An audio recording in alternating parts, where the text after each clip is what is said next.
Hello, ladies and gentlemen, and welcome. I am Jed, or Peraldon, and I'm the founder of Arkipelego Network, which is this, obviously, as you're watching, and this is the Siege Isles tutorial. Now, originally I did have a script, and I had music, and it was all planned out, and there was shots, and it was all very looking stylish and stuff, and I listened back to it, and I went, yeah, this is really boring. Like, my voice is like this. And then you do this, and then you do that, and then you win the game. Yay. So instead I decided to do more of a let's play type thing, because that's a little bit more fun, I suppose, really, because there's just more yes, yes, yes. There's just more everything. So essentially I'm going to try and go through the features of Siege Isles as quickly as possible, which is probably going to take quite a long time because it's a really complicated game mode, but it's quite cool. Hopefully you'll be able to alt-tab out of this video and just start playing and just listen to me as I explain it. Let's go! So you log into Siege Isles.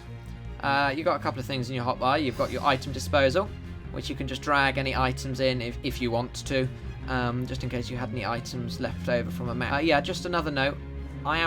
This is being recorded when we are in beta. It's a little bit buggy, and I'm sure by the time you see this video, statistically, there'll be some more features added and removed and stuff like that. So yeah, that should be good. But the core gameplay will stay the same. But anyway, item disposal. Then we've got the class selection, which is quite cool. You can choose your different classes. I've bought all of them, but normally you start off with that one, the footman, and then all the other ones you have to buy. You have to buy them with a currency called Arkicoins, which is a cross-network currency across the whole of the network. So you know, you get points, Arkicoins, for doing well in one game. You can go to another game, and you got them there, and you can spend them. And then, of course, so this is the hub. Obviously, this is the lobby. Well, not the hub, the lobby of Siege Isles. We've got a couple of buildings over there, which is yeah, but that's. And then we got the best players. Anyway, okay. So of course we got the most important thing here, which is the game selection. Open that. Couple of games. You know, it tells you what's happening. So if we just join a game, and kaboom. Okay, everything's changed. Ha! Wow. Okay. Right, where do we start? There's a lot of stuff to take in at this point. As you can see, we've got a couple of buildings. We've got a wall here. If you can see, just here, to the right in the score tab, we have the resources. Now, actually, you know, let's do this in a better way. So, there are a number of ways to win this game. One of them is by capturing the enemy town hall. This is a town hall, right here. Okay, so we go in, and it can capture it. Obviously, it's ours, so, can't capture it, but that is a way of winning the game. It's quite difficult. It's quite a difficult way, because you need more of you than there are of them. And as you can see, we have these guys, which aren't players, they're NPCs, and they make trying to take the town hall fairly difficult. Another way to win is by destroying 75% of the enemy town hall, which is insanely difficult, but hats off to any team who manages to pull it off. A great way to help destroying that, of course, is catapults. We'll talk about them a bit more later, but we've also got these redstone blocks. Excuse me. So these, if destroyed, so I can destroy that, that's wonderful, but you know, I can't actually because it comes back. Yeah, no, it's just, it wasn't coming back then, but no, we're good. But yeah, no, I can destroy this. I won't, but it is essentially explodes in a massive explosion, so that's quite cool. Another way to win is by, you see those ruins over there? That is the Great Wonder. If you manage to build that, you win the game. Your team wins the game. It's quite difficult to build. It takes a long while, and you need a lot of resources. So, how to get these resources?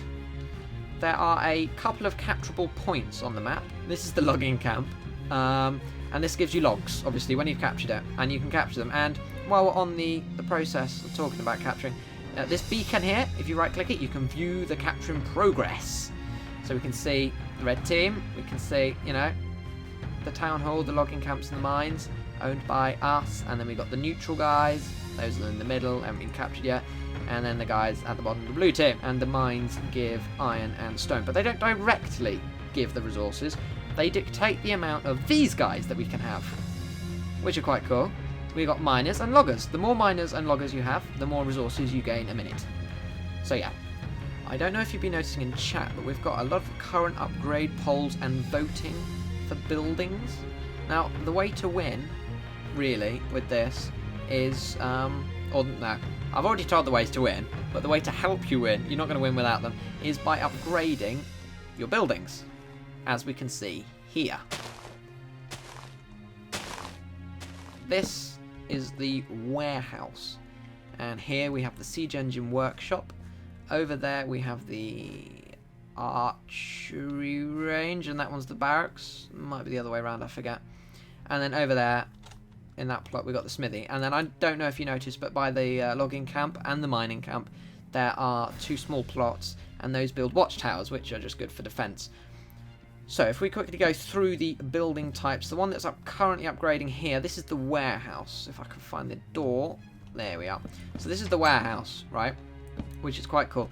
It dictates how many resources you can have in total. So you really need to upgrade that, otherwise you're not going to be able to build the higher tiered buildings. And the enemy can come in and break a chest, and they will steal some of your resources. Of course, the higher level the warehouse, more resources you can hold. Now, the most important building, of course, is the town hall, because it's the centre of your town. You can't have a building higher level than the town hall. Higher level smithy, the more powerful your NPCs are. Archery range and barracks obviously spawn different types of NPCs.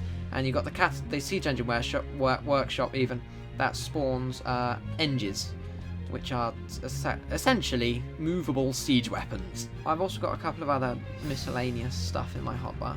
I've got the voting menu. There's no vote currently in progress, so we'll go back to that when there is.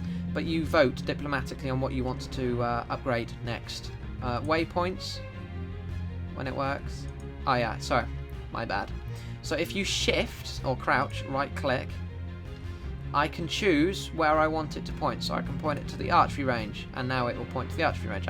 So that one, that is the archery range, because the barracks is being built right now. There we are. Barracks being built. Builty barracks. Yay. We also have the building information. So I can right click a building, and it says town hall, your settlement, status 100%. It's fully built. That's nice. So obviously you can see there's NPCs here, right? We've got a guardsman. Okay, so you can see the NPCs. Now these guys aren't controllable. The militias and the loggers and things, but these guys are. So there are 3 different modes, and I can crouch and scroll off of my stick, my NPC controller stick. So at the moment I'm in defend mode, so I can right click an NPC, like so, and I have set him to defend, which means he has a small defend radius. I'm just going to close that door. However, I don't want that, so I'm going to crouch and scroll off of it. Now I'm in follow mode. If I right click him now, he's following me, as we can see there. So he'll follow me. We've got the follow mode, and then of course we've got the engage mode. But no, he'll have a massive radius, relatively massive radius. He'll attack anybody within 20 blocks, and he'll just carry on chasing them and attacking them. So yeah, that's all cool. That's all good. Right, what else do we have? We have... So that's the NPCs. An important thing to note is if you get an NG and you put them into engage mode, and then it will tell you what to do depending on what type of NG they are. So normally, for the catapult NG for example, you need to right click them again to put them into engage mode again, even though they're already in engage mode, and at that point the NG will build a catapult in the direction that you're looking. And then of course once it's loaded, you just right click the catapult NG with the engage mode, and then you're given 2 seconds ladies and gentlemen, to look essentially at where you want this horrible flaming projectile of explosiveness to be held. Pardon me once again. That's kind of the core concept of Siege Isles, I suppose. Thank you very, very much for listening, watching. Hopefully you know a little bit more about the complicated game mode that is Siege Isles. If you don't, just ask somebody in-game, or of course you can go on our forums, www.arkipelego.net. I'd like to say we've got a fairly good community there, and they should answer your questions. So yeah, I'll see you guys On this server!